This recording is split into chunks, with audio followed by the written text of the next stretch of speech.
On behalf of North Shore Action and Moms Demand Action for Gun Sense in America, and victims and survivors of gun violence everywhere, we thank you for joining us today. I'm excited to say that tonight's event is being recorded by public access television. We have the privilege of being joined today by several local high school students. I would like to call up Chloe Hayden, a junior at Great Neck North High School, who is a member of Great Neck March for Our Lives and an organizer of 2 March for Our Lives school walkouts last year. And Margaret Harper, who is a senior at Shriver High School in Port Washington.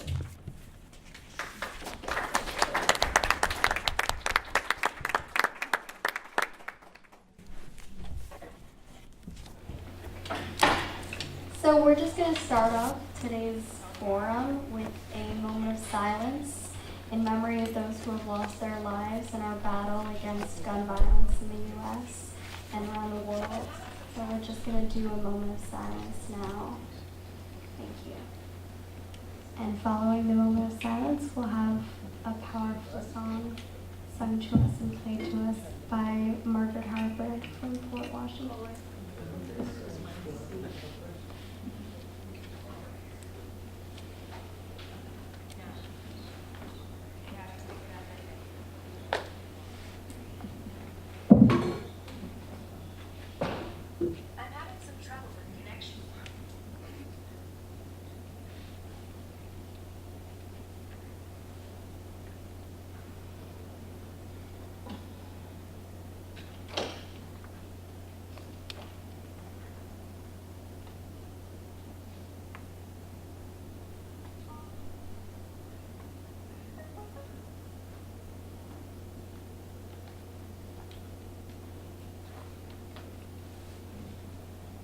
Thank you very much, Margaret Harper.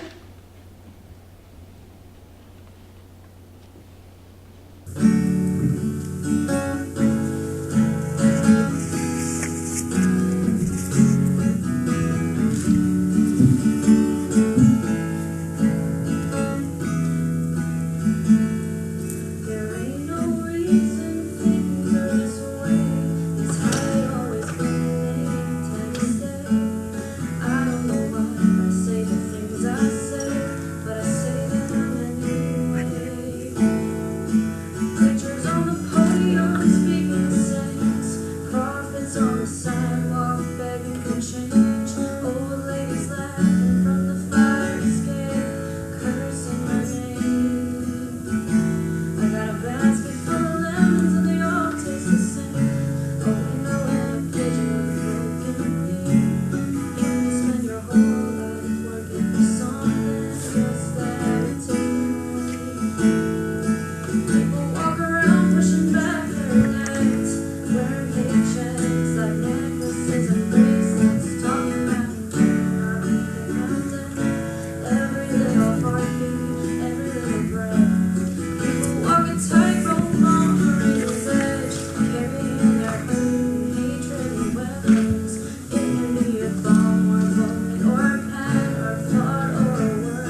I had the privilege of speaking not far from here in Grace Avenue Park at the bipartisan Great Neck March for Our Lives rally, organized by North Shore Action.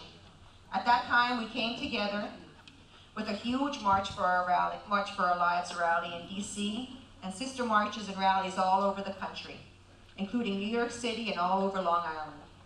We came together as a multi-generational and multi-ethnic community to stand with students, teachers, and other supporters of gun sense legislation, sickened and angry after the tragic Parkland mass shootings. In reality, however, although mass shootings get a fair bit of attention on the media, they only account for a small fraction of gun-related deaths in the US. Using data from the Centers for Disease Control and Prevention in 2016 and applying it to 2018, which is probably underestimating because gun-related deaths are only rising, we can estimate that there were probably at least 19,000 gun deaths in the US. That includes assaults, mass shootings, and suicides since we participated in the March for Our Lives rallies. Let that sink in. 19,000 gun deaths in approximately 6 months. There ain't no reason we're living this way. Let's put it another way. According to statistics from Moms Demand Action, more than 96 people a day are killed by gun violence in the US. However you put it, whatever statistic you use, that's a lot of grief and a lot of lives cut short unnecessarily. So tonight we will hear from panelists who are working across different communities and in a variety of ways to tackle the issue of gun violence. First, some quick logistics regarding questions. In order to ensure that each panelist has enough time to speak, we will not be taking questions until the end, until they have all spoken, and we will be taking them on index cards, which our volunteers will be handing out. If you have a question, just flag them down. They will give you an index card. Please write legibly so we can understand. And if your question is for a specific panelist, note that as well. Please understand that we have limited time, and we might not get to all questions, but we will try. And now it's my privilege to introduce the New York State Assemblyman for the 16th District, Tony Durso.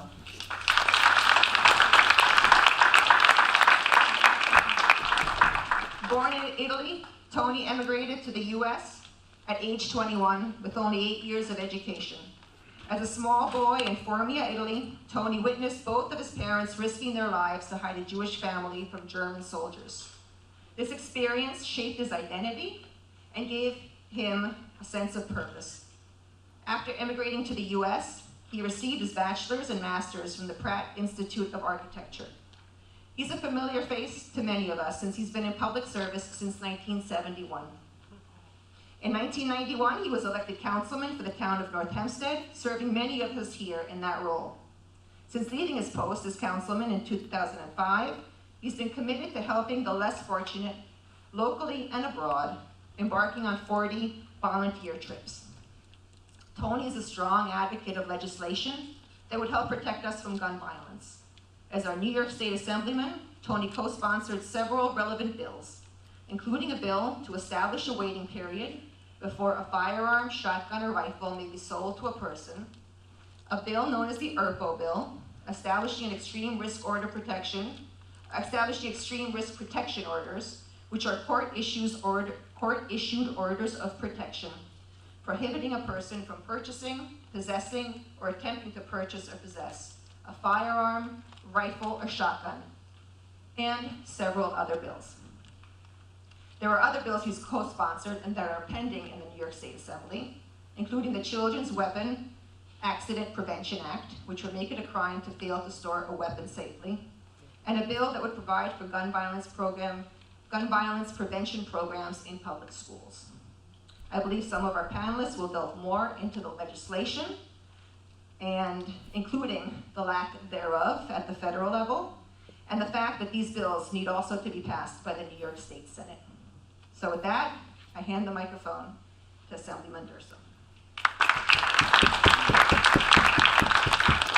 Thank you very much, Veronica.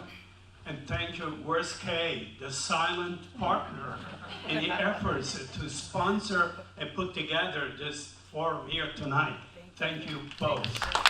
Right. Before I go through my remarks, I would like to introduce some of the elected officials and some of the people, activists in the movement. Let me start with the elected officials. Ellen Birnbaum, welcome. Former legislator, represented this part of Pretnick Peninsula, correct? Thank you. And then we have, you sponsored also Safe Storage Bill at the legislature.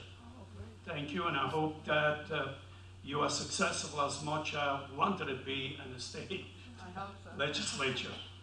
And then we have a Jake from Congressman Swazi's office. Where's Jake? No, está aquí. Eh? We go to the next one. Well, he'll be here. He should be. And then I'd like to introduce some of the gun safety activists. Lois Schaefer, good friend of all of us.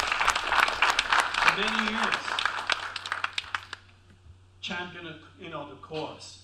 And you're doing a great job, and you got the support of many people in attendance here to work with you to make sure that you prevail with your.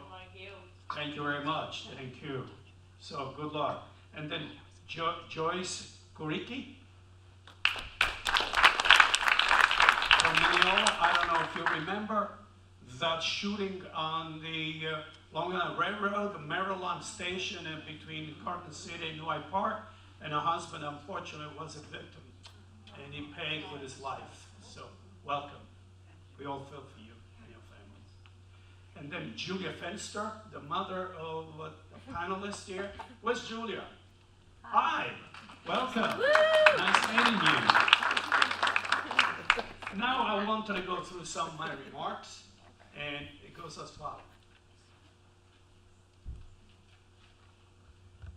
We can all agree that the recent wave of mass shooting and everyday's gun violence is horrifying, and the federal government has failed to act on any form of meaningful gun safety laws.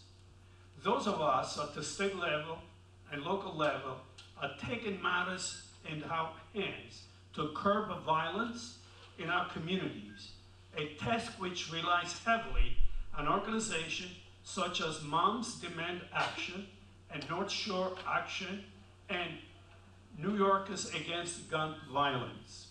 Our work would be a much more arduous task if it were not for such organizations. We all agree with that. Moms Demand Action was founded by a stay-at-home mom, Shannon Watts, in 2012 after the horrific shooting at Sandy Hook Elementary School, and I have had the honor and privilege of working with them and North Shore Action to discuss a legislative solution to the gun violence epidemic. Working with these groups, I'm hopeful that we can take strides toward understanding the root cause of violence, increase public awareness, and determine the most effective prevention strategies. I have co-sponsored 9 bills this year to protect us from gun violence, but the work is far from done. Elected officials and private organizations alike must continue to work together to engage a healthy discourse and influence much needed changes. With that being said, I thank all in attendance for coming to this Gun Sense Forum and comment to the work of Moms Demand Action and North Shore Action in their quest to make the world a safer place. Thank you. So that's all I want to say. I hope I'm not skipping anything before I start to introduce the speakers. All right? So I would like to invite the speaker now, Avalon Fenster, Director of March for Our Lives, New York, has traveled to Greensboro, North Carolina, and met with Parkland school shooting survivors as part of a nationwide push for stricter gun legislation. She's a high school student from Long Island. Welcome.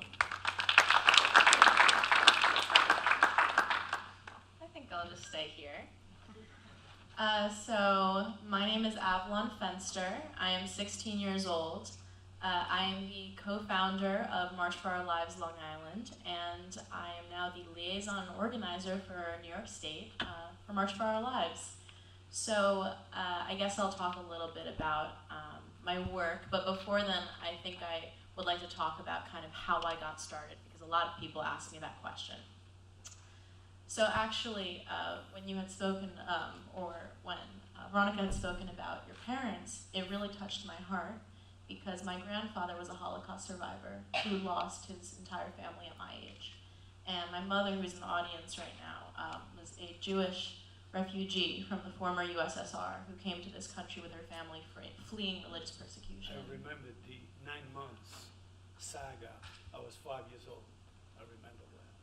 Yeah, so that when I'd heard about that, it really touched me, and thank you to your family for doing that, because it's generational. And a lot of times when I talk to people about my activism, I tell them that it is generational. It didn't just start when the shooting at Parkland happened. Actually, it started when I was around 12 years old. My mother was a member of the National Organization for Women in Suffolk County, and she is currently the president of National Organization for Women in Nassau County. And she had brought me to a meeting of the National Organization for Women. And as I had left the meeting, I was sitting in the car, I vividly remember this, with my mother, and I said, "Mom, this is really very cool and very fun, but why are there no young people here? Why are there no kids my age here? Why are there, women like my grandma's age? When I was 12 years old, I saw all these older women. They all were just my grandma, to be honest, when I saw them." And so I started the Youth National Organization for Women in Long Island when I was in middle school. And I had gathered girls, peers my age, to talk about these issues that were relevant. And I was so lucky to have had a foundation in my life, in my home, that focused on the need to be aware, to never be complacent, to not be ignorant, to not just be a passive citizen, but rather an active one.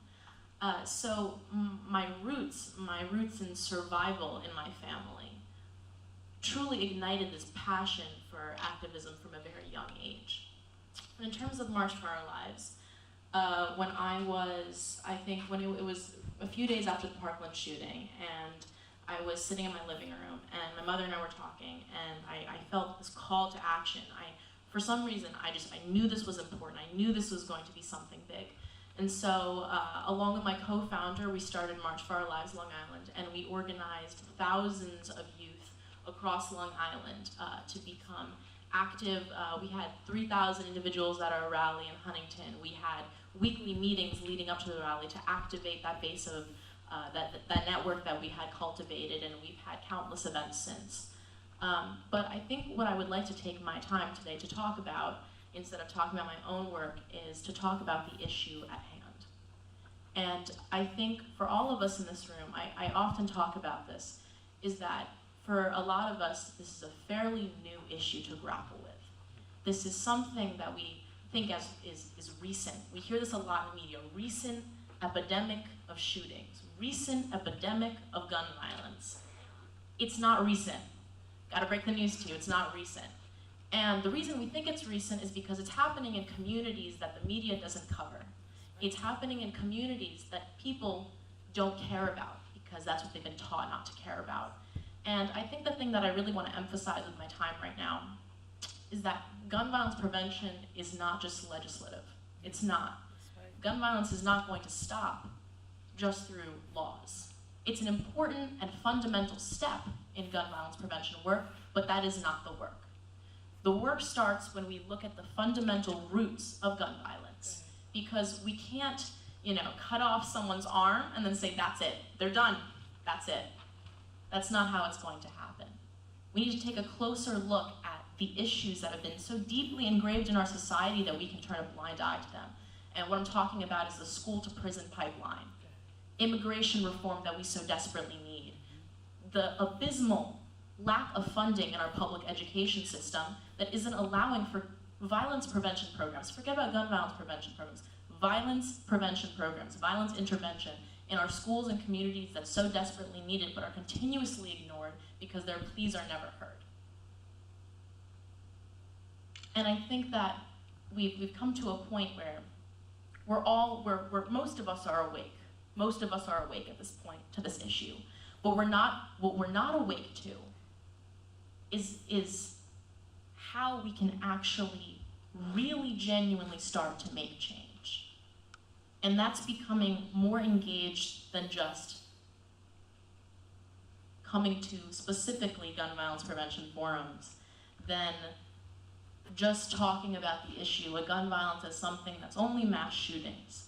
It's about, as a community, as a country, as humanity as a whole, we have to start understanding that our experiences are very different, and that the only way that we're going to all come together and have a unified, good human experience is to start empathizing with one another and to start understanding that this issue has so much deeper roots than we will ever be aware of until we actually start doing the work on the ground. And I can tell you that when I first met the Parkland kids, I was initially very confused. Because we see on the news, Emma Gonzalez is a superhero. David Hogg is a superhero. These kids are superheroes. But they have a lot of trauma. And there are families all over this country and communities that we ignore that have trauma that is so deeply ingrained in their blood that they're afraid of their children stepping out of the door to go to school in the morning. And I was so surprised when I had first met them, for some strange reason, that they were just kids. Like me, literally, just children like me. And what they do, the work that they do at the national level, they consistently pivot away from the conversation of mass shootings because they understand that that is a symptom of a larger institutionalized problem. And so I am so honored to be here today to talk about this, not just as a first-generation American, as a woman, but also as a youth who is ready to tackle every problem that this country is facing, not just the ones we can see through the eye. So, thank you so much.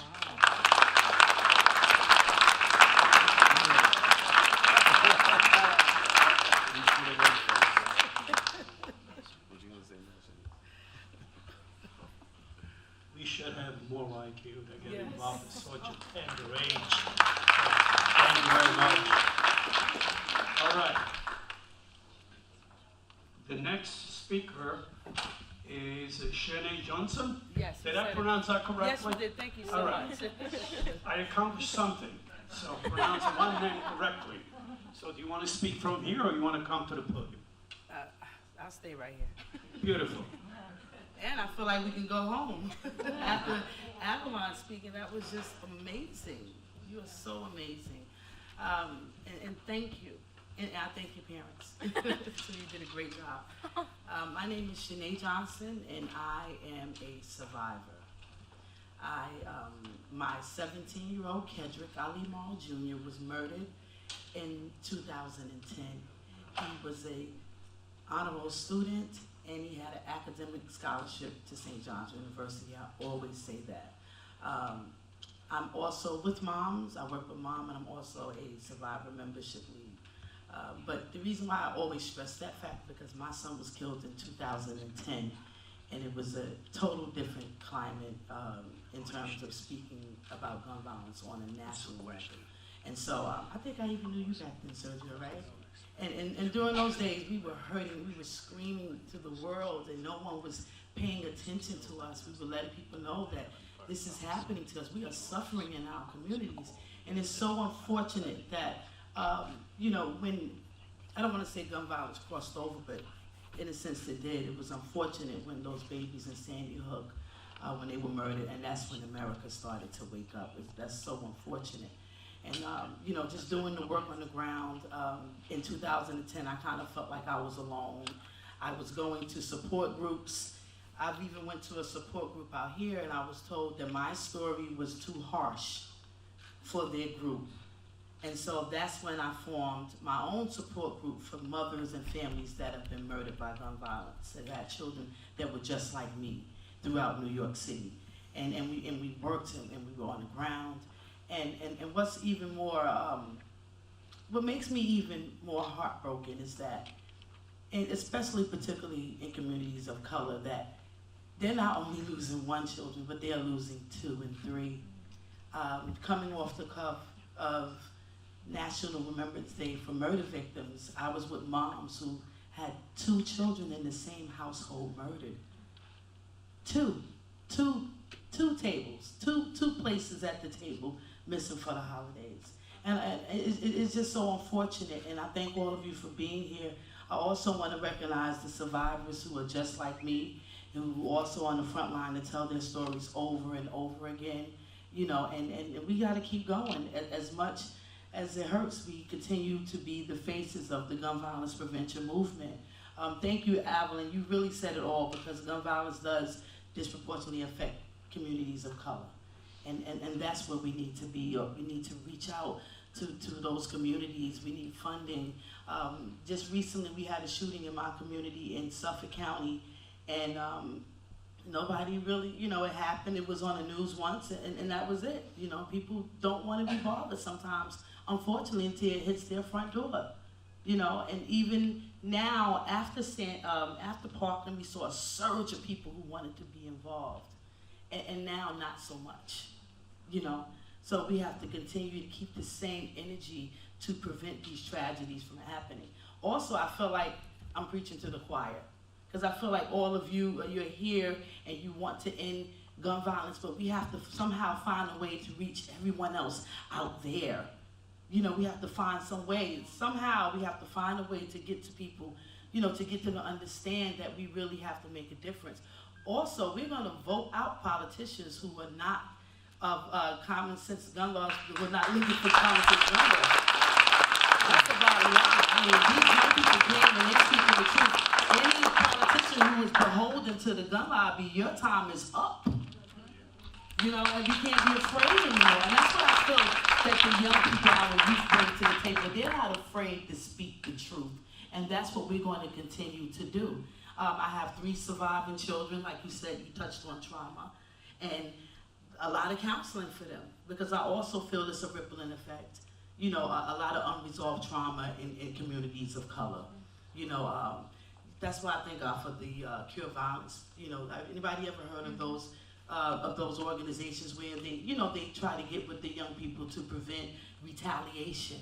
You know, and I have my kids in counseling where they're able to talk about it. You know, I don't want them carrying that on them. I want them to know that people are fighting for you, and I don't want it to happen again. You understand? Because as you can see, like Jackie Boy Adams, 2 children murdered in the same household. Another interesting thing, Jimmy Doherty, where is he? Did he step out? Jimmy Doherty, he's with moms. He attended the National Day of Remembrance, and he said to me, he said, you know something, Shenee, I was the only white guy there. And that was deep. Yes, he said he was the only white. He went to the Queens location. And he said, well, he says it has to be something to that. And I said, you know what, Jimmy, you are absolutely right. You know, I'm not saying that all survivors are people of color, but, you know, most of the victims in the gun violence is happening in our communities. And we can't be afraid of each other. And that's why I love Jimmy. Jimmy will meet me anywhere. Harlem, Queens, he's not afraid to come to those communities and be with us, you know, and that's what it's going to take. It's going to take that type of commitment. Also, with Ruth, I always call you Ruth, I'm so sorry. With Lois, you know, I tell people, you know, she is a white woman and I'm a black woman, and we both have the same pain. We both had children murdered, and she lived in another community. That's another fact that, you know, gun violence, it doesn't matter where you live now. Gun violence has crossed borders, you know, and so we're going to continue to go on. We're going to continue to fight against this. We're going to vote those people out. And I thank you all for coming here tonight and listening to me.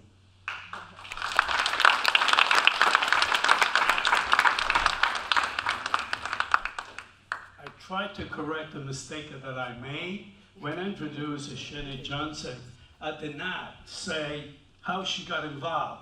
Although she gave a pretty good indication how and why, I would like to read. Shenee Johnson has been advocated for common sense gun laws since the murder of a 17-year-old Kendrick Ali Morrow, right? Junior. Yes. Soon after that, her son was killed. She joined Every Town Survive Network. Yes. I feel better now that I did say that Thank you because so much. I felt very guilty not giving, proper introduction to you. So thank you again. Now, I would like to introduce Sergio Argueta. Did I pronounce right? Close enough. I butcher Hispanic a little bit. So Sergio Argueta works at the Uniondale High School and is also an adjunct professor at Hofstra University and SUNY Stony Brook.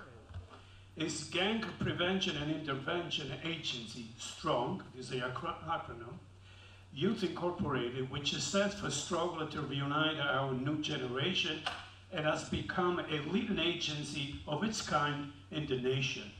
It gives me pleasure to introduce Sergio. Thank you.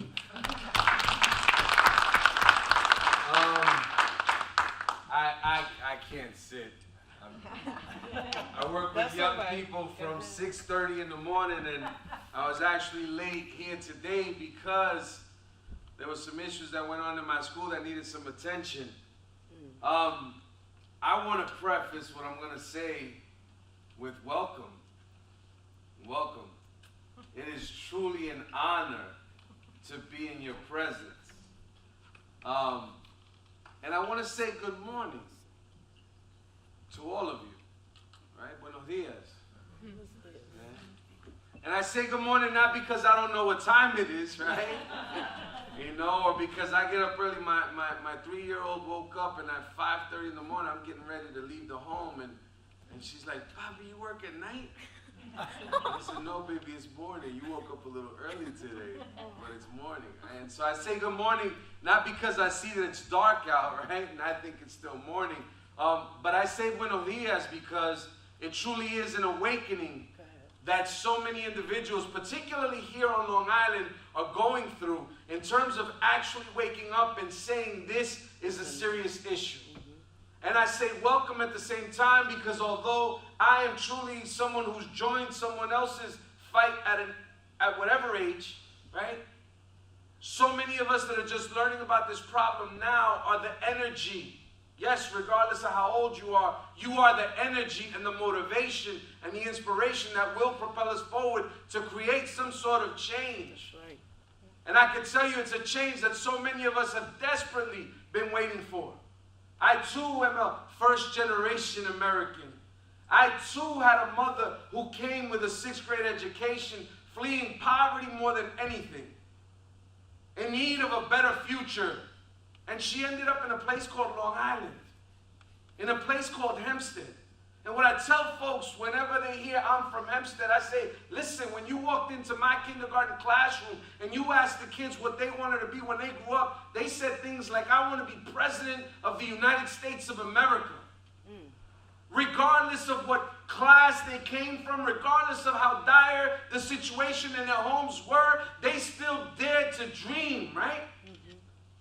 Before they could look at the color of their skins and all these different barriers and all these different boxes that we use to tell people, you cannot get out of this area, right? To dare to dream, to dare want something different. But I can tell you, I was but 17 years old when gun violence knocked down my door and devastated my life. I remember my friend who was 19 years of age getting shot on a street corner. And as that bullet ripped through his head and lodged into his brain, I remember getting to Mercy Hospital. I remember walking into that ICU unit and seeing tubes breathing in and out of him. I could see that machine coming up and down. I could see his head bandaged. I could hear the beeps in my head. 3 days later, on September 11th, 1995, my friend Eduardo passed away. I still remember walking into that ICU unit and kissing him on his forehead and how cold his body already was. It was so cold that the next day my lips were chapped. Within 6 months, I lost a second friend. And a third went to prison for 12 years of his life. A gun had been purchased at 19 years of age at a Kmart on Hempstead Turnpike in Levittown. At 19 years of age, we couldn't get our hands legally on some liquor. Legally on some beer. We couldn't go to a nightclub. Right? And not that I'm advocating for my young people to lower the age on drinking in nightclubs. Just so you know. Don't get all excited. But what I'm saying is, how is it that in Nassau County, how old do I have to be in Nassau County to buy a box of cigarettes? 21. Wow. But I could still walk into any sporting goods store and buy myself a gun. And somewhere along the lines, this becomes normal. And so here I am, eagerly saying that I'm 40 years of age, and I started my organization when I was 21 going on 22. I thought I was cool because I was young, but this 16-year-old and these high school kids are making me feel so unaccomplished. Thank you. Right? And I can tell you that life has a way of working, and that to me this wasn't a goal or a dream or something I wanted to get involved in, but it was a calling because I saw the devastation happening in my community. You see, I live in a community where parents strategically place furniture based on weather. Where strategically I have to know that my child's bed can't be near a window. Where we learn to lie to our children, not because we want to lie to them, but because telling a child at 2-3 years of age, as she hears gunshots outside her door, that those are gunshots just doesn't make us feel right. So we say things like, oh, those are firecrackers. And so at 3 and 4, it's easier to get away with them thinking it's July 4th, but eventually they learn that calendar. Eventually they learn they can't go out into the front yard past certain times. Eventually they get told by adults, no, you can't step outside. You can't go to a barbecue. No, you cannot go to a party. And we get used to burying our peers. Grandparents bury their grandchildren. Newspaper says things like 14-year-old shot. And we pick up the paper and we start reading through those articles, hoping that we find something that makes us make sense of that which doesn't make sense. And so we say things like, where were the parents? And, oh my God, why don't those people do better? And why aren't their schools better? And maybe if they just talk to the police a little bit more. And maybe, without talking about what's at the core of this issue, we are losing our children. Man, I went to a funeral for a 2-year-old baby that was executed along with his 19-year-old mother. I've lost kids that I've called my own kids. And we're just talking about the ones that passed. Whew, I've been to 40+ funerals and I'm 40 years old. I remember fearing turning 19 because I had lost 2 friends by the time they were 19. I remember when I turned 25 years of age, so many of my friends called me and said, yo, you made it. You broke those stats. Because so many black and brown men are lucky to survive past the age of 25. And we live right here. We live among you. We are your children. This young lady here is my daughter. Whether I want to accept responsibility or not, the world that she will inherit and the one that she will build, the work she will have ahead of her will determine how much work I get done. My investment in these children is the fact that they too will build the world for my 2 daughters. And I can tell you that throughout all this pain and all this struggle and all this sadness, there are just some stories that no matter how much you try, so much trauma, that regardless of how much work I do, I'm going to tell you, I'm convinced of the fact that this pain and this sadness is going to have to keep me going. Because I, unlike these young people, I'm not so hopeful, but, I'm quick to wear a hat that says Hope Dealer. But it gets a little hopeless out there sometimes. You know, I almost got kicked out of Hempstead High when you couldn't get kicked out. My county legislator. Right? And I was saved by going to a place called Baldwin High School. And how different my life outcome became simply because I changed schools. How different my life outcomes became simply because certain people that never let me down, never let me down.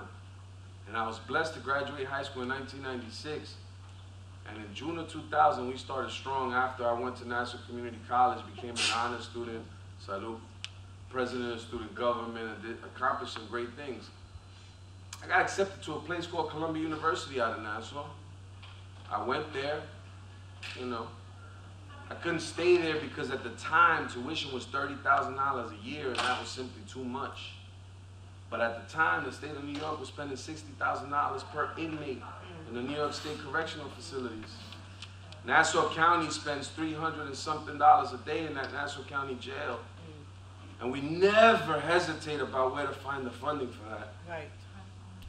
The Nassau County Police Department budgets, well, that never seems to be an issue. And right on cue, I'm not going to put the district attorney on the spot.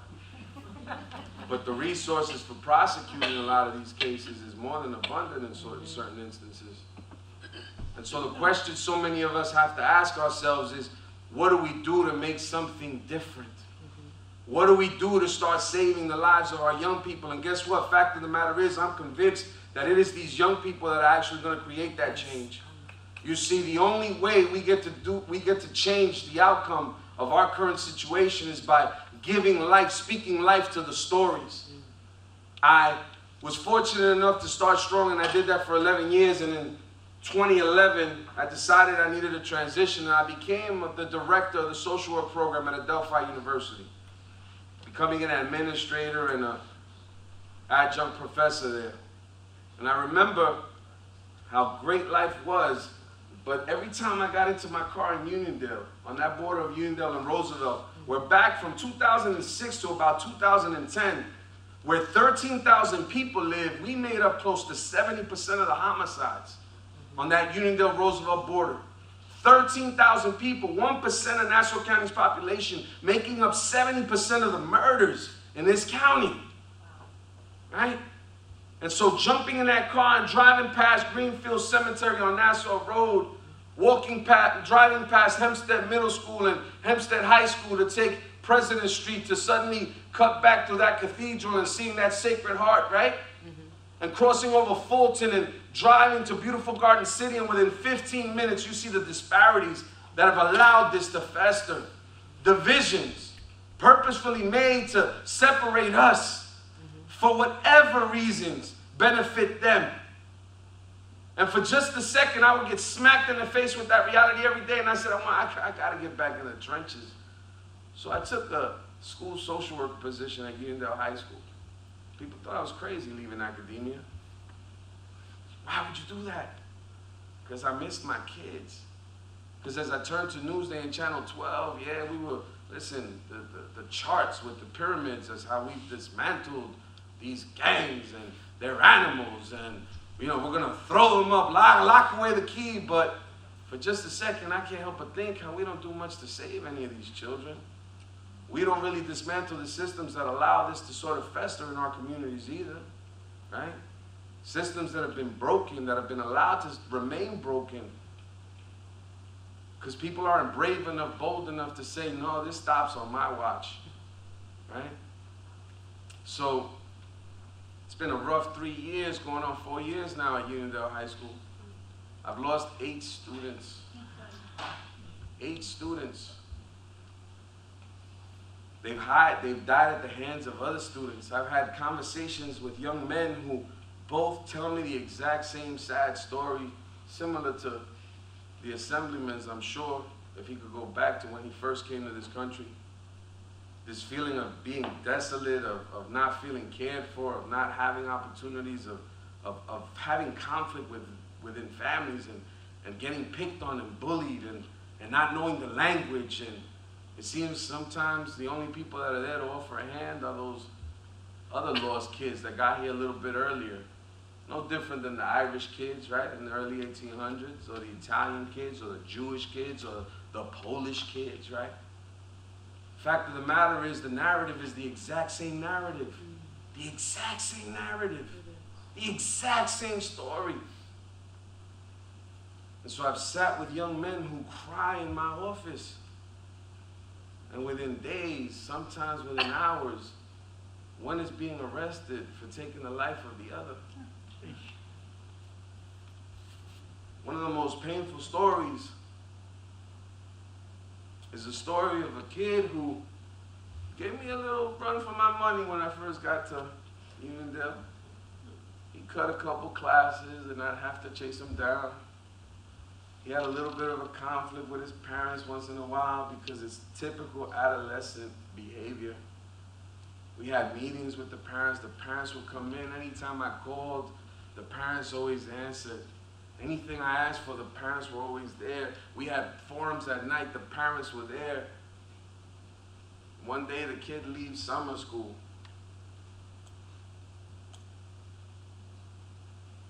He drives down the street. He's riding his bike, and he's going to a park. And as he's riding his bike, a car pulls up, and a guy takes out a gun and starts shooting towards the park. Mistakes him as someone who was with these individuals he had a conflict with. A bullet ripped through his body. He was fortunate to survive. But at 14 years of age, Marvin will never move anything below his neck again. The DA's office did an amazing job and prosecuted the case, and the individual that squeezed that trigger got a 25-year sentence. And as Marvin was reading Newsday, and he did such an amazing job testifying against the individual that shot him, he got towards the end of that article, and the assistant district attorney that prosecuted that case, in closing arguments, told the jury that Marvin may never live past 40. And that ultimately his death will be the result of a homicide. Besides the one that we lose to Greenfield Cemetery, which is where most of my kids are buried, or we lose to Nassau County Correctional Facility, or those upstate bids that they do when those individuals are buried too, taken away from us, stripped of whatever humanity they had left. And for just reason, for just cause, right? But we also have survivors.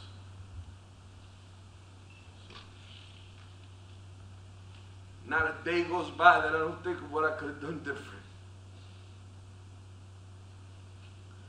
And so his parents came and surprised me today. Marvin is in Albany. He's in Albany. They first moved him to the Avalon Senior Citizens Home and out east because his parents don't have a wheelchair accessible home. And no matter how much they try to get an apartment, we just can't find one. They can't find one. And so he was there for a long time, and the care was so horrible that he developed welts on his body, and by the grace of God, they're still so active in what they do for their child that they were able to advocate, but they moved him to Albany. He's in Albany because we can't do better. This is what gun violence does in our communities. This is what bullets do in our communities. And regardless of the arguments that they make about no, violence will always exist, absolutely. But I could tell you that I have buried more kids as a result of gun violence than any other disease in my community. That my kids are dying. That my children are filling up hospitals. And if we took but 1/10 of what we spend on incarcerating them and prosecuting them and kicking them out of school and keeping them in those hospitals and doing all these different, if we spent but 1/10 and restoring the humanity in these kids that's already there, that's innately a part of who they are. It's not until then that we'll know we did something. And so for the time being, beautiful sisters, beautiful nieces, the pressure is on. Because I firmly believe that what you are doing and the way of framing and reframing, right? Of taking this issue, of giving voice to those issues that make other people feel uncomfortable. Those things, when you speak for the voiceless on their behalf, and you're not speaking for them, you're listening to them and filtering. Simply getting that message out there, man, listen, that's what's going to make this happen.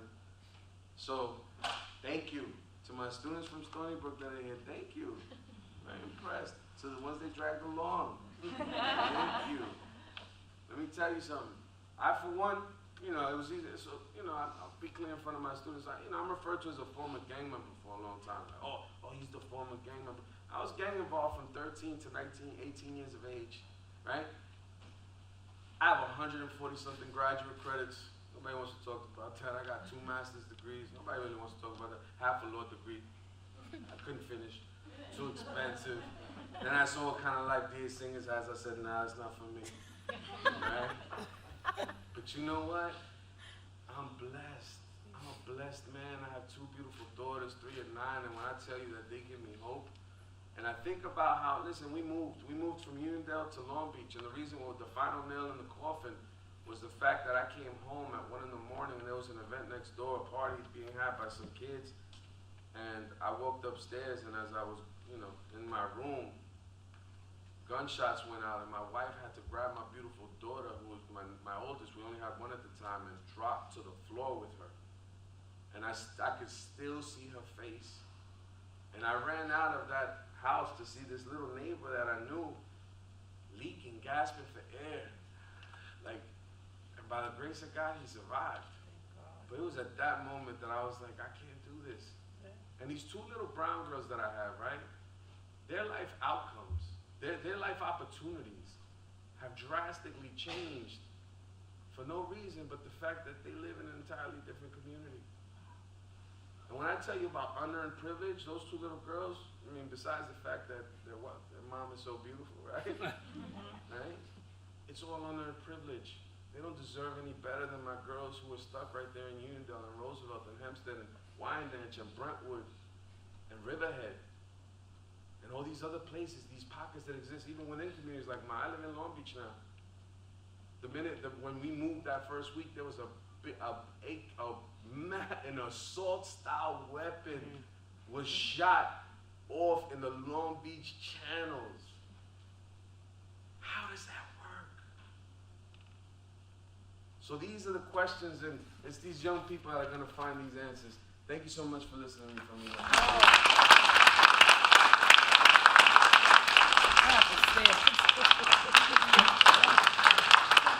Thank you, Sergio. Great presentation. You don't have to convert to anybody tonight to join the movement for gun sense actions, but for the ones that already knew, now you reinforce the need why we should get involved more deeply in the cause. So thank you for coming. And now it gives me pleasure to introduce you, Nassau County District Attorney Madeline Singas.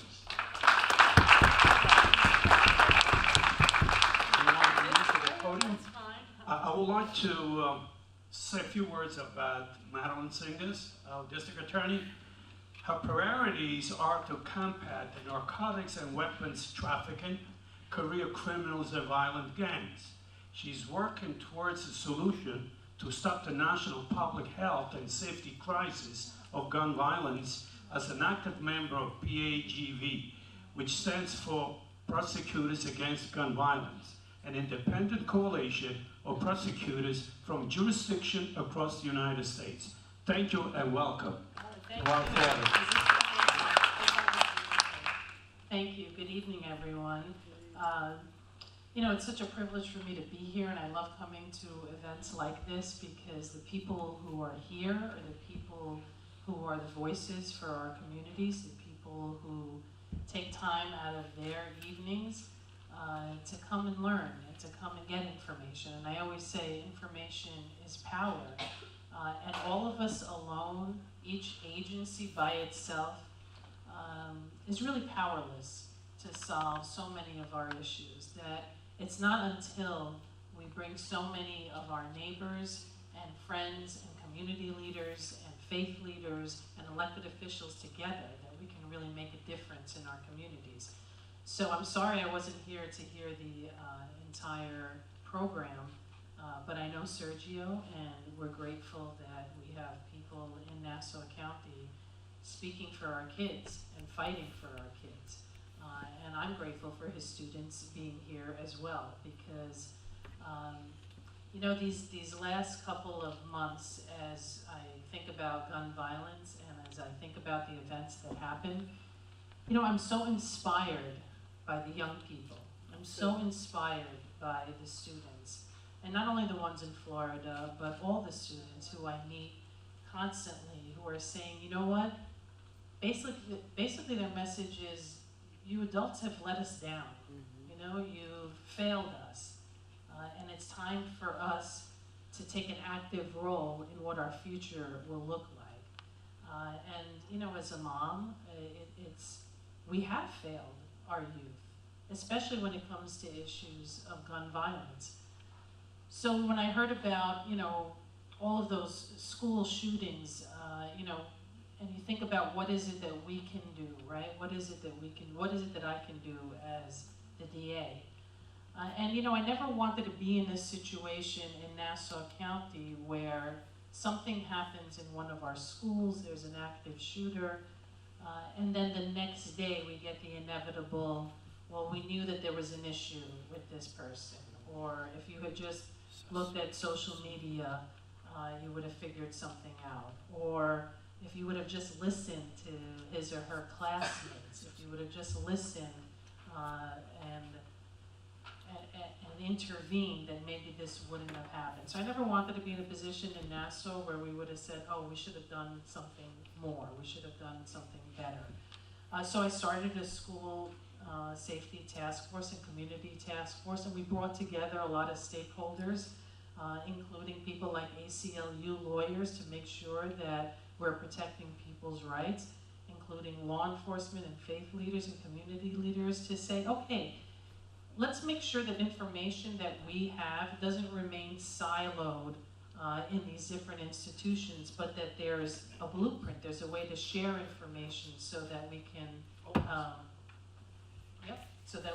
protect our kids. So those reports are going to come out hopefully in the next few months, and it will serve as sort of a blueprint for individuals. If somebody in the community senses that there's something wrong, how to get that information to law enforcement, how to get that information to people who can do something about it. If you're an educator or a principal and you don't know what to do with information, a parent, a faith leader, you know, will hopefully have a blueprint for people to share information, because look, the more information we have, the better equipped we are to keep our kids safe. In New York, we know that the gun death rate per 100,000 people is 4.2%. Now that's one of the lowest percentages in the country. And it's because we have strict gun laws in New York. In a state like Utah, with less restrictive gun laws, that number drops dramatically to 12.4%. So I tell people, you have to look at the numbers, and you have to look at what's going on across the country so that we can make sure that we keep people safe in New York, and especially in Nassau County. I joined a coalition of prosecutors, again, bipartisan, because look, it's hard, you know, and sometimes I'm really tired of just the polarization that goes on in this country. These aren't issues that are Democrat or Republican, conservative or independent. These are issues that all of us together should be able to reach solutions on, because they're not partisan issues. They're human issues. They're human rights issues. Kids have a right to grow up in a place that's gun-free. Kids have a right to walk down the street without having to worry about whether or not they're going to get shot. Our kids have the right to be in school without having to figure out where the nearest exit is in case there's a mass shooting. That's a basic human right, and we should all be working towards that goal. You know, we used to put our kids on the bus. I used to put, you know, I have twins, they're 16. I used to put them on the bus to go to school in the morning, and from 8:30 until 3:30, I was like, okay, they're in school. Everything's safe. Everything's gonna be okay. Like, I could not have to worry about them during that time period. That's not true anymore. And when I talk to young people, and that's something that they're thinking about, and it's very real, it's really depressing and disheartening to me, and it should be to all of us as parents and as community leaders. So we have to change that. So we created this Prosecutors Against Gun Violence all across the country. Again, bipartisan, it doesn't matter what party you belong to, but basically our mission is to make sure that common sense gun control laws that we'll be pushing for that. So some of the things that we work on are safe storage legislation, because again, that's a priority, and we passed it here thanks to Ellen, and it's not passed yet. Well, We're working on it. We're working on it, okay? Because again, this legislation would keep guns secure and keep kids away from them, away from mistaking them for a toy, away from harming themselves. It also prevents the mentally ill from having access to a gun that they shouldn't have access to. And you know, our organization works with leading law enforcement, police chiefs, and other law enforcement entities, again, all across the country, because it doesn't matter. All of us are in it to make sure that we keep our communities safe. And the reality is that suicide is something that has to enter into the gun violence conversation, because we know that approximately 20,000 people a year commit suicide with a firearm. Okay, well that's a staggering statistic. So if we could keep guns out of those people's hands, or if we could make sure that guns are securely and safely locked away, that number, I'm confident, would drop dramatically. We're also working on extreme risk protection orders in New York. So we know that when people are in crisis, the result is often deadly, whether that's a suicide or a mass shooting. When someone's in crisis and they have access to a gun, people often die. So we know in 2017's mass shootings, 42% of those shootings, the perpetrator had exhibited some warning sign towards a loved one or other relative. So in New York, even if a loved one reports their fears to law enforcement, the police may not have the authority to intervene. But extreme risk protection orders would change that. So that's something that we're working on by removing firearms from people who are at risk of hurting themselves or others, and they're vital tools. The other thing that we're working on is, well, let me just say that since New York SAFE Act was implemented, so when we have strong gun laws, since 2013, the number of violent crimes committed with a firearm decreased 2% over a 3-year period. So again, those are real numbers, those are real lives, those are real people that are influenced. And for those that think that gun laws don't make a difference, you know, I urge you to look at what happened in Missouri and Connecticut. And after tightening gun laws, firearm homicide rates dropped 40% in Connecticut. And after Missouri eased gun laws, gun homicide rates rose 25%. So again, it's a correlation. It's a simple correlation, and it's repeated over and over again. And in Nassau, look, we're doing everything we can so that we can take illegal guns off the street, whether that's working with our communities for gun buybacks, trying to engage our young people, making sure that they understand what happens when they engage in gun violence. There's no tolerance for it here in Nassau County. My job as the DA is to make sure that we keep the public safe, if someone shoots somebody, if somebody is carrying a weapon that they're not supposed to be carrying, the penalties are stiff. That's what I took an oath to do. We're not going to tolerate that. But at the same time, we're investing a lot of time and resources into after-school programming and making sure that kids have an opportunity to get out of a dangerous situation. We're trying our hardest to reach across and work with different people in the community so that we can give our kids a fighting chance. It sort of all boils down to, are we willing to put the work in? Because if we're willing to put the work in, then results happen. If we're not, if we want to live in our bubbles, if we want to live in those silos that I was talking about, then gun violence will continue to impact our communities, and some of us will go home and shut our doors and never think twice about it. But like Sergio said, and I've been a prosecutor for 27 years, so I've talked to a lot of victims of gun violence, crimes. I've talked to a lot of people who were shot and their families. I've talked to a lot of people, unfortunately, who have lost loved ones to gun violence. And once you have those conversations, and once you walk in those people's shoes, just even for a little bit, you make a commitment to make sure that no other family has to go through that again. And you know, I commend all of you again for being here.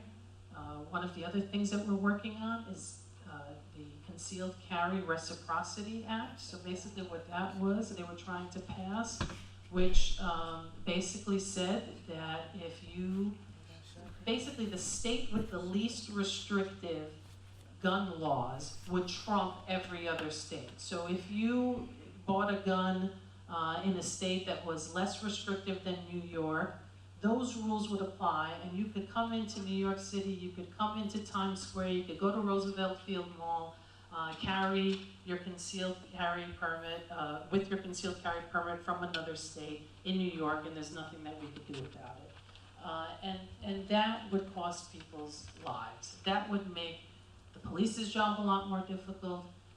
That would make all of our malls, movie theaters, schools, less safe. So that's another thing. So I urge you all to, again, stay educated, stay on top of these issues. We can make a difference.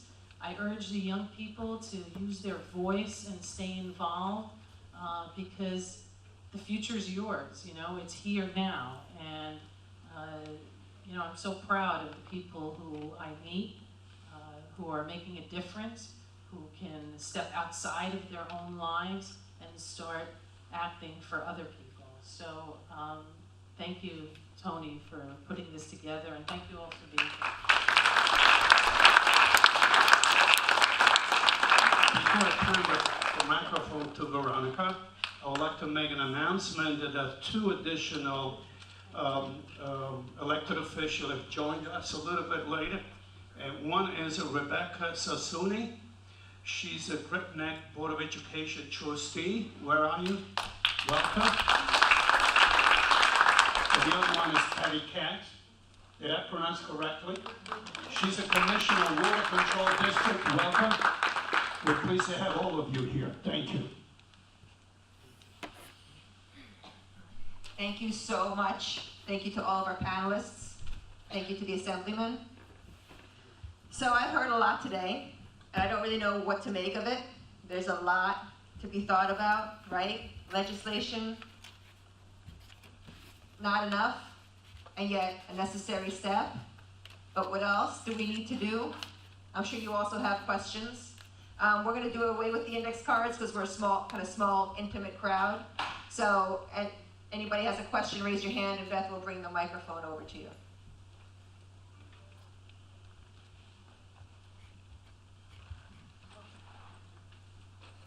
Or you can just shout it. Okay. I'll just shout it. I have a big mouth. Okay.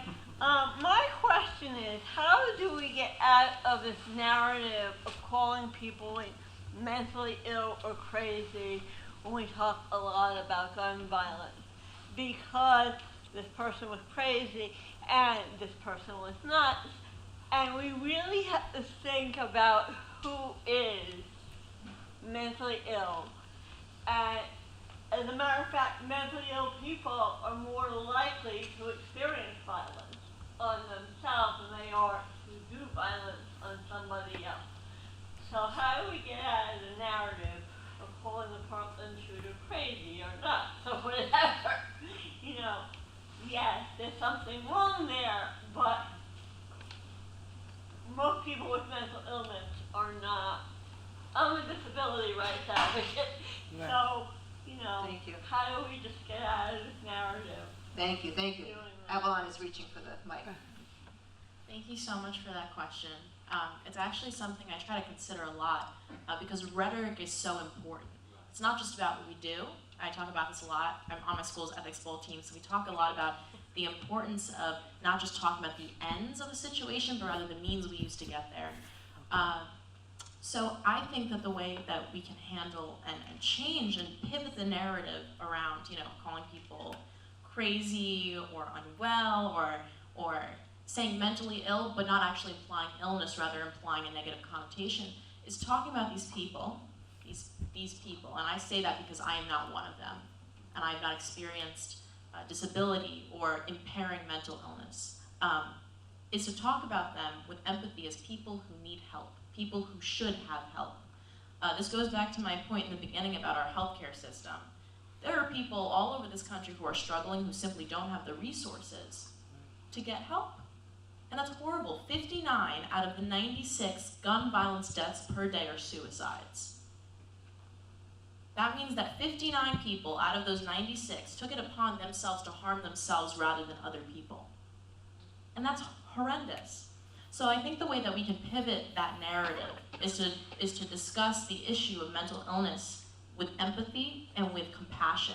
Because the more we start making people predators, the more we start making people the other, the more we start alienating individuals and making them more likely to commit violent acts, the more prevalent this issue becomes. So that's at least the way I would approach it. But having said that, I think it's important to acknowledge that I am not someone with a disability. I am not someone who has had an impairing mental illness. So I may not be coming from this from a place of experience, but rather one just from what I've observed as an activist in the community. Anyone else like to? I mean, it's a great answer. Times two. Yeah, I have a question. Is there any way to limit, instead of focusing so much on guns, limit ammunition? So. Also, part two of that is, did anything ever happen? I know Assemblywoman Michelle Schimmel was working on micro-stamping. Did anything ever happen with that? Because I thought that was a brilliant idea. Because it's something that's easily done, and as far as our Nassau County Legislature, Ellen Birnbaum, is there any possibility of some sort of legislation to try to do something like that? I know it's a few questions, but they're all kind of related. So I mean, just in terms of what you said, you know, interestingly enough, I'm a big fan. Humor, like comedy shows, are like the only thing that keeps that gets us to stop crying oftentimes. And Chris Rock had a joke that he came out with many moons ago where he said, you know, if each bullet was worth, you know, $5,000-$10,000, there'd be less shootings, right? And then, you know, or you know people would aim a lot better, right? You know, that's his sick humor, right? But you know, so much of what we know that other countries are doing, and so much of the legislation around micro-stamping, around, you know, buying your, you know, where you buy your ammunition.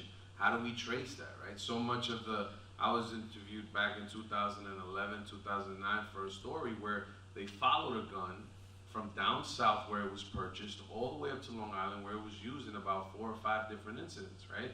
And when we talk about just the collection of the evidence, the sharing of the evidence across state lines, how these guns go hand to hand, how they're sold, you know, and all those things, until we start sort of making that the narrative, right? Like really looking at the ammunition, looking at these different pieces that work, and really understanding even how these same guns destabilize the rest of the world, right?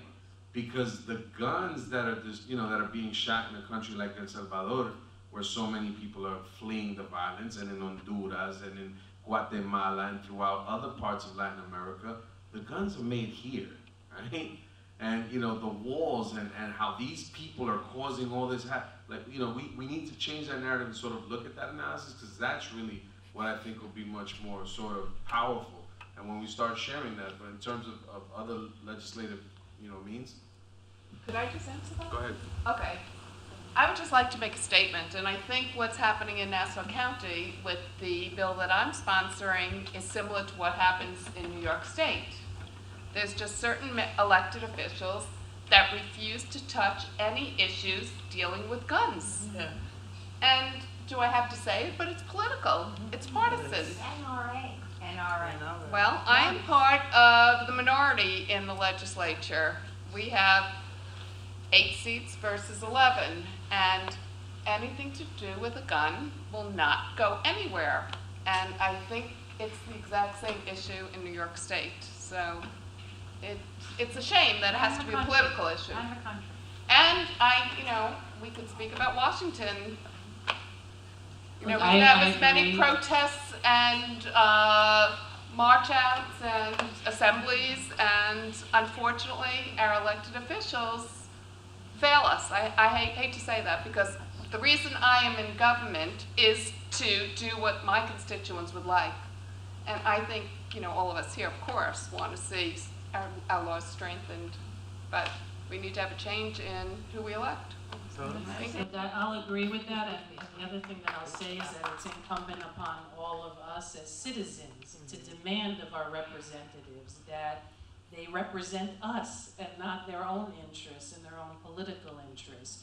Right? Common sense gun control is, most Americans, 85% of Americans believe in it, and yet it's bogged down by politics. So as citizens, and I'm speaking as a citizen now as a DA, you know, we have to demand more of our elected officials. And as DA, I'll do everything I can, but you know, we did, the SAFE Act did criminalize ammunition and more ammunition, so that there are steps, you know, that have done that. High capacity magazines, the penalties got higher. But look, when we're in a society where you can take a 3D printer and make a gun that's not traceable and not detectable when you're going through an airport or through a school or through anywhere else, I mean, that's what we're talking about, and it's incumbent upon all of us to raise our voices and say, no, that is insane, that you can make a gun that's capable of firing a bullet that can kill someone in your basement with your printer.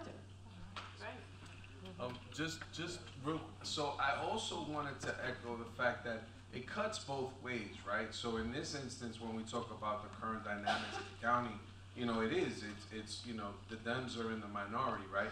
But, you know, Tom Suozzi and the Democrats held the legislature for quite some time, and I couldn't get them to touch this issue with a 10-foot pole, right?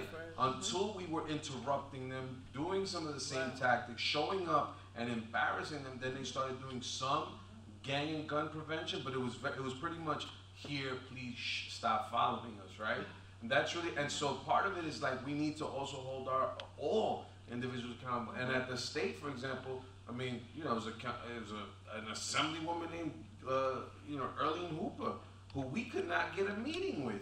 But McKevitt, you know, when McKevitt was up there, and even Dave McDonough, 2 Republicans, they would look at ways that they could support the effort. So we have some great, and I think that, but that's what it is, you know. But no, so then what I'm saying is, now maybe that's a time where we need to be able to say, listen, you know, put that pressure on them, but collectively holding people accountable, because you know that's the interest of it, right? I think that if we sort of, you know, I mean, I always, no disrespect to the electeds in the room, but I always say that the biggest challenge in my community is the conflict between the Democrats and the Republicans, right? where they put, you know, political interest above the people's, right? It's, you know, I said, you know, with all due respect to those in the room, right? But you know, it's true. It's let's get on these issues and let's collaborate, because it's the only way it's going to happen. And I'm so glad we're still on that top. I think. No, I just wanted to say, with that being said, October 13th and the 14th, Moms Demand Action, we're doing a weekend of action. We have this thing called the Candidate of Distinction, and that we're giving out in October 13th to 14th. We are canvassing, we are phone banking, the midterms. Mark your calendars, the midterm elections are coming, and that's where it's going to count. Make sure to sign up for updates. If you haven't signed in, make sure to leave us your contact information. We have a question back there. I agree with Ellen and what's been recently said by the board. Sensible gun laws is political. As Patty Katz explained years ago, Michelle Schimmel tried to pass sensible gun laws in microstamping, and it was defeated by the Senate. It was never brought to the table by the Senate. There are many political things that today, not yesterday, not with Tom Swazi or Hooper, who's no longer going to be an assemblywoman. We as individuals have the power through our vote to support the people that support our ideas. And we have to go out and do that. November 6th. That's right. I also want to quickly just say something. I often talk about this a lot because I think something that I really love about March for Our Lives is they use the term moral justice. It's not just about the justice itself, it's about how it's acquired morally. And I think something good for us to all consider is, I can't vote yet, so you're voting for me. So you have a big responsibility on your shoulders here. But I think something I always consider when I'm talking to Democrats, when I'm talking to Republicans, but especially when I'm talking to Democrats, especially elected officials, you can be right on the issues, but not actually be right on the issues. So pay attention to how closely your elected officials are actually paying attention to you. Thank you. What are they actually doing? What are they actually talking about? Because there's a lot of things that look good at face value, but then there are things that have no substance underneath. So pay attention, because they can trick you. They have their little tricky ways of snaking past you and not actually doing anything about it. So make sure their words are followed by action. That's what I have to say. Thank you. Thank you very much. I have a legal question since we hit on the point of 3D printed guns. And that is, are 3D printed guns considered arms in the sense of the right to bear arms as per the Second Amendment? And if they're not considered that type of an arm, can we regulate them at the local and state level? Yeah, I mean, the short answer is I'm not sure. I don't know. So we'll see. Like right now, they're not printing them. You know, there's been an injunction, so until that lifts, and hopefully it won't lift, I can't answer that. Okay. Wow, thank you very much for that. That's so scary. Okay, so we'll have one question from Joyce and then Lois, and then I think we're going to have to wrap it up. I don't We'll have see. a question. I've been an activist it'll be 25 years since my husband got killed in the Long Island Railroad Massacre. People come to me and say, how can you make a change? When you go to vote, make sure that person who's running for office does not receive money from the NRA, because they will never vote for sensible gun laws. And that's important. That's the main thing all the time. It's very important that whoever you're going to vote for, see what they stand for and see if they get money from the NRA. So I've learned a lot working on this with Moms Demand Action. Kay, who's back there, who I was going to thank at the end, but who was the driving force behind this forum. I have also learned that Moms Demand Action gives some sort of seal of approval or candidate of distinction or some sort of honor to candidates that are on the right side, or who, I mean, Kate, do you want to explain what goes into that? Because it's almost like the opposite of the NRA rating, right? Because the NRA gives the politicians ratings. So Moms does the same, but from the opposite. Maybe Tracy can take that. Oh. No, I'll just quickly tell them about this. Yes. If you go to gunsensevoter.org, it's a website. You can even just Google Gun Sense Voter.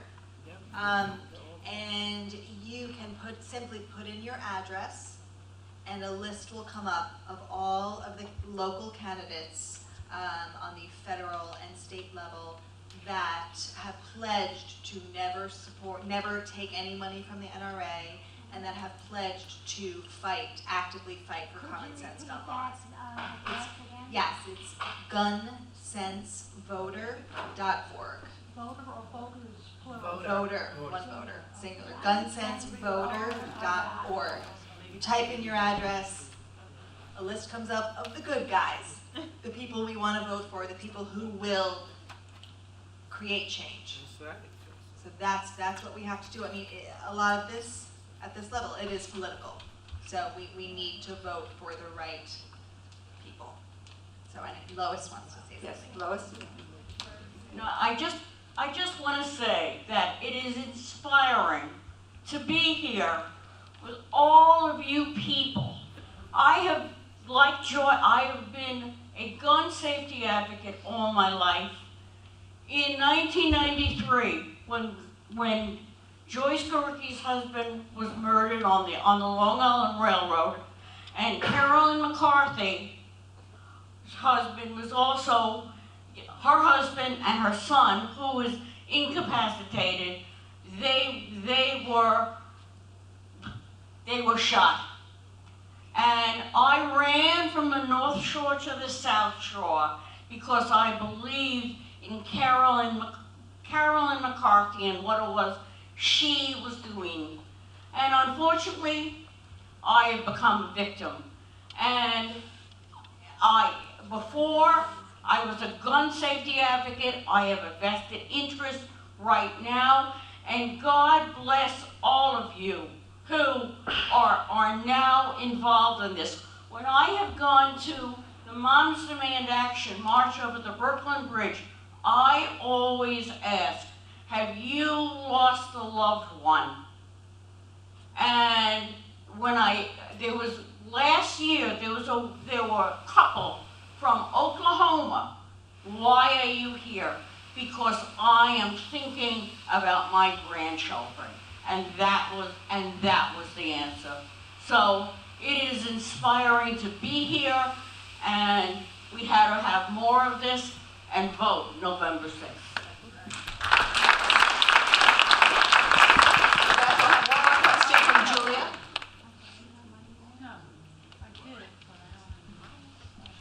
Hi there. I wanted to thank Sergio in particular. It was just so deeply moving to hear you speak. And I wanted to tell you that I was with Avalon with the Parkland kids on it was the anniversary of the Sandy Hook shooting a little while ago, about a month ago. And when I came into the room in New York City, it was a private dinner. I'm an activist in the community, and I think as an activist you go through ebbs and flows, and it's a very emotional work, you know. And I think I kind of hit a little bit of a wall because I just found it so frustrating. I felt like we're in echo chambers and not understanding how are we going to break out. And sitting in that room filled with all these young people, what I realized the problem is that these young people don't have the racial boundaries. They don't see things so much in the us and them. Right. And the entire work, yes, it's about gun violence prevention. Yes, that's the thing that was the tipping point. But it's bigger than that, and it's deeper than that. Mm-hmm. It's about how do we break through boundaries to deal with the cancer that's causing all of these problems. And what I find still frustrating and still trying to figure out how to resolve it is that I find myself in a lot of rooms with all the same people. Right. A lot of rallies. Right. They're promoting to themselves. Hey, Mama. You know, I organize the rallies. Right. And I show up and I look across and I see the same biggity people. It's like a cotillion. Yes. Absolutely. It's a cotillion. We just, right? And so I keep going back to how do we reach out? Mm-hmm. I live in a very nice area. I live in Dix Hills. But the best part of living in Dix Hills is I have to drive through South Huntington to go from Huntington Village to my house every single day. And I see little girls walking down the street with their parents, and they're like me. They're like me when I was little, living in Jackson Heights, Queens. Little latchkey kids by themselves. Yeah. And every day it's like a reminder to me that they're no different than my kids. And it's almost like, you know, how do we get more people that look like me, that look like the people, frankly, in this room, to care about the little girl walking through South Huntington. How do we get people outside of the Great Neck Library to go into Uniondale? How do we get people that think they're such terrific activists that they're showing up for all these marches with other activists, all of whom 99.9% are white people? How do we break out of that? Because the only change that's going to happen is when we break out of that and we start going into the communities that need the work. And I don't know what the answer to that is, but I can tell you that I'm not spending enough time in the community that inspired you to do what it is. And I do hold it upon myself. And I don't know how to get in there. I know a lot of people that look like me that should be there. And if you can help me, tell me what we can do, I will help. I will do it. And I think it's not just you. I think there's 75 people in this room. Yes, we right? all need to do that because the change some is of going to us, come some of from us that. might be new to this. Yeah. We recognize a lot of people, but some of us might be new. So Yes. tell us. So. And then we're gonna need to finalize this. Strongyouth.com is the struggling to reunite our new generation. Check out our website. We're in Uniondale, and the organization. I'm the board chair. The executive director has done a phenomenal job in terms of just bringing on people that have been impacted, affected by the issue that are working, right? So we have previously incarcerated individuals that have served, serious time. They've done, they paid their dues, and they're now coming back and trying to prevent other individuals that are going down that same path from going there. We work with victims of gun and gang violence, like Marvin's parents who are here. One of our young ladies went to Schreiber High School. She was shot when she was 19 years old. She's a paraplegic. She's our social worker now. She's going into Brentwood and changing lives on a daily basis on behalf of Strong. So I think that, I would love to, I'm a part of national conversations, but then I come back here and my allies are in the city. I don't have them here, but I do have allies here, right? And I'm looking already, I'm thinking, I could already think about some of my kids that need to be on a panel with Avalon, right? And sharing, and it's their platform. Right. All we're doing is giving them the platform because their ability to go beyond, their ability to look at intersectionality, to really be to think on a deeper level is beyond inspiring, right? So they need to be those messengers. And I think that the minute we start setting some times up, where we say, okay, we want to host you. This is the first time on Tuesday, Valerie McFadden, who's a community activist in our community, who keeps all the names of these kids that have died in our communities. We had our own program at Uniondale High School. We had about a good 15 families there. A family that had lost their loved one were the victims of that shooting on Sunday in Hempstead, where 4 people were shot. They were in a barbecue. The shots came through a fence. These kids that were there, the trauma they've gone through, but empowering them and saying, we're gonna give voice to these issues. That's where it's at. So, I don't know if you know this, but she's my adopted daughter now. You're in trouble.